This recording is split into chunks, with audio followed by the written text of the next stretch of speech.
évidemment, les centres, à cause de la réforme, ont failli mourir. Ça a créé une crise nationale. Vous avez trouvé 6 millions pour qu'ils ne meurent pas. Ils sont très contents de ne pas être morts. Ça, je leur parle, ils sont très contents de ne pas être morts. OK? S'il n'y avait pas eu votre tentative de réforme, ils n'auraient pas failli mourir.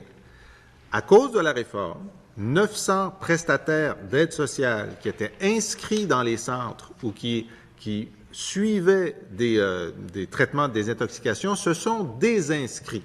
OK? Alors, vous avez réglé le problème. On va attendre. Enfin, on présume que vous avez réglé le problème de la survie des centres. Maintenant, je vous pose une question précise. Avez-vous une évaluation du retour des prestataires? Sont-ils revenus? Est-ce que le taux d'occupation est revenu à celui qu'il était avant votre réforme? Ou est-ce que, ce que tout le monde a dit, l'impact sur les prestataires d'une réduction de leurs prestations va faire en sorte qu'ils n'iront pas dans les centres de désintoxication? C'est ça que je vous demande. Avant la réforme, pendant la réforme et maintenant, y a-t-il un retour des prestataires dans les centres de désintox? Ce qui est le but de l'ensemble de l'opération, c'est qu'ils se désintoxiquent. Madame la ministre. Monsieur le Président, avant la réforme, nous n'étions pas capables de savoir le taux d'occupation exact des personnes assistées sociales et des taux d'occupation dans les centres de dépendance. Après la réforme, on va pouvoir, parce que dans la reddition de comptes, ils vont devoir nous rendre des comptes justement sur le taux d'occupation, ce qui n'était pas le cas au préalable avant. Alors, c'est déjà une bonne donnée. Est-ce que je l'ai ce soir? Non, parce qu'on vient de changer la chose. Voyez-vous, ça n'est une autre bonification qu'on a faite, justement, quand on a revu les façons de faire. On n'était pas capable d'établir combien de personnes allaient là, puis combien de temps y allaient. Là, on va être capable de le savoir, parce que dans la reddition de comptes, on va tout voir ça. Pour verser les chèques, ça fait partie de l'élément.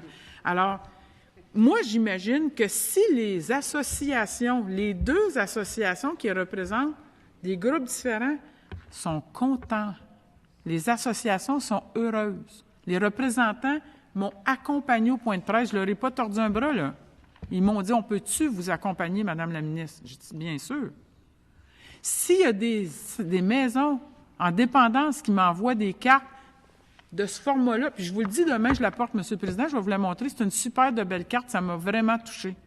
Moi, là, au cœur de cette réforme-là, comme l'a dit le député, ce qui m'intéressait, là, c'est l'usager de ces maisons de dépendance-là. L'usager.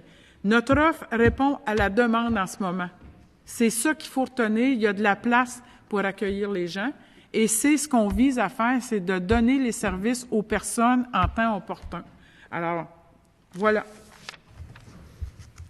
Je serais très heureux de voir la carte demain, mais je serais plus heureux de savoir si les prestataires sont revenus. Alors, la réforme, je vais pouvoir vous répondre. Oui, mais c'est parce qu'on a réussi à compter, les associations qui sont contentes ont réussi à compter le nombre de prestataires que la réforme a fait fuir. OK? Et il nous a donné cette information-là. D'ailleurs, eux, ils disent qu'ils savaient leur taux d'occupation avant, qu'ils le savent maintenant, qu'ils le savent après. Mais là, ce qu'on veut savoir, c'est, OK, eux, ils vont rester ouverts. S'ils ont des clients, est-ce que les clients que la réforme a fait fuir vont revenir? Parce qu'on avait une question à poser là-dessus. Parce que, justement, peu importe la compréhension de l'ensemble de la réforme, lorsque l'individu prestataire qui a des difficultés parce qu'il est intoxiqué se rend compte que son chèque a baissé, parfois, il y a une réaction qui n'est pas celle d'un comptable. Parfois, il se dit, bien là, si je vais en centre de désintox, je vais perdre 300 $, donc je n'irai pas. T'sais? Il y a cette réaction-là. Parce que le but du jeu, c'est qu'ils aillent en centre de désintoxication. Je comprends que vous n'avez pas ce chiffre-là maintenant, mais vous et moi sommes intéressés à le connaître dès qu'il sera disponible.